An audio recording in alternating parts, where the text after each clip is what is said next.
Now we're going to look at social class. And social class is one's level in society, and it's typically broken down into three groups. And most of the time when we look at social class, we're going to put them in a pyramid, and I'll explain that reasoning here in a little bit. The three groups that the social classes are usually broken down into are the upper class, which are usually the wealthiest group of people, the middle class, and the lower class, which makes up the largest amount of the population, but it's the poorest percent. So this group, the lowest class, has the most people, but they have the least amount of money. And so we can see that by putting this in a pyramid, it shows us by the levels and the different sizes of each level, okay, the amount of people in each social class. So as you can see here with the lower class, it's the largest section of the pyramid, means it has the largest amount of the population. There's more people in the lower class than there are in the middle class and the upper class. Middle class is a little bit is a little bit larger than the upper class, but it's smaller than the lower class, so it's right in the middle. And then with your upper class, it's the smallest section of the pyramid, meaning it has the smallest amount of the population.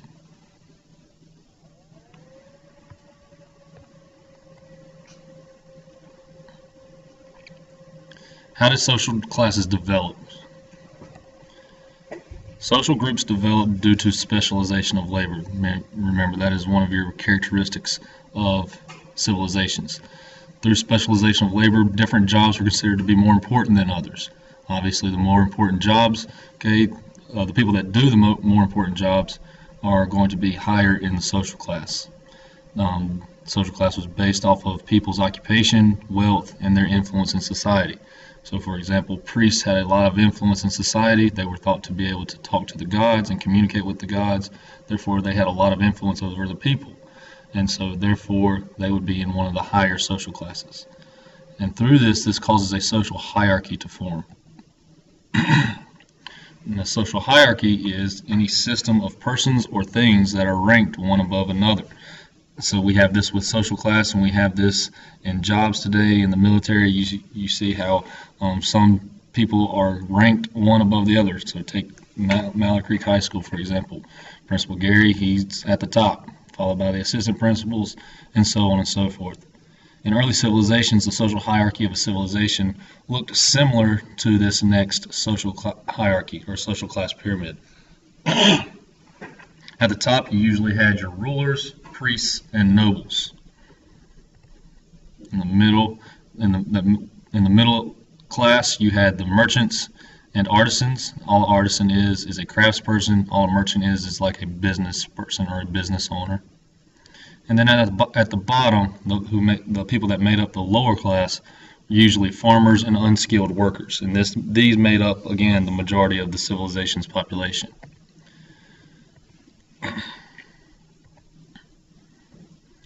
Now, slaves. Slaves formed the bottom of the social hierarchy. In some civilizations, they were considered a class. In others, they weren't considered a class. Now, slaves were convicted criminals, people who were captured in war, or they were sold into slavery.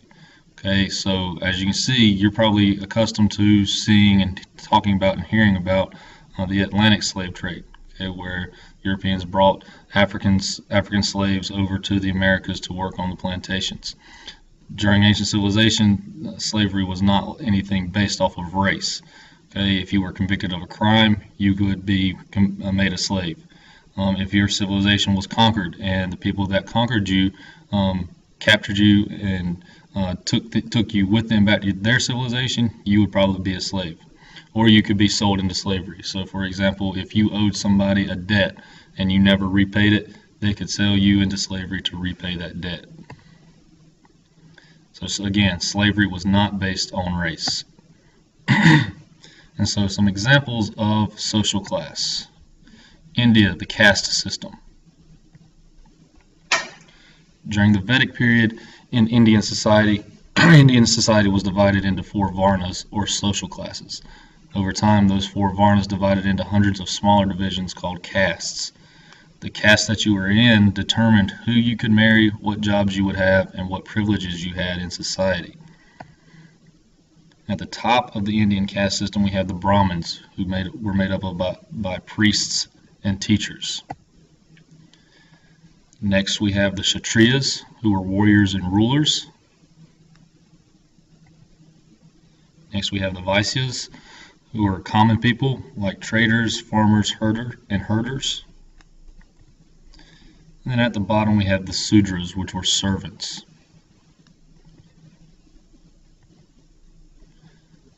Also a part of the caste system was a group known as the Untouchables. Now, the Untouchables weren't slaves. The Untouchables were just a group of people that did not belong to a caste, and they were the ones that could only perform jobs that the other people of the other caste did not want to do. For example, like handling dead animals or dead bodies, sweeping the streets, cleaning up garbage. Okay, so this group did the jobs that no one else wanted to do. And there's an overall view of the Indian caste system. In Egypt, at the top, we have the pharaoh and the royal family. Now remember, the pharaoh was thought to be a god in human form, so not only was he the leader of Egypt, but he was also the head religious leader as well. Next, we have priests, government officials, scribes, military leaders, doctors, and landowners. Under them, we have the artisans, craftspeople, and merchants. Then finally, we have peasant farmers, which made up 90% of Egypt's population. And there's your overall look. Mesopotamia. Civilizations, we see that they have kings and priests at the top, most influential. Under them, we have large landowners and wealthy merchants. Then we have artisans, farmers, and laborers.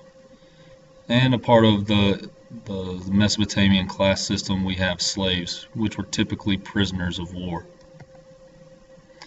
And there you can see the overall view of the Mesopotamian class system.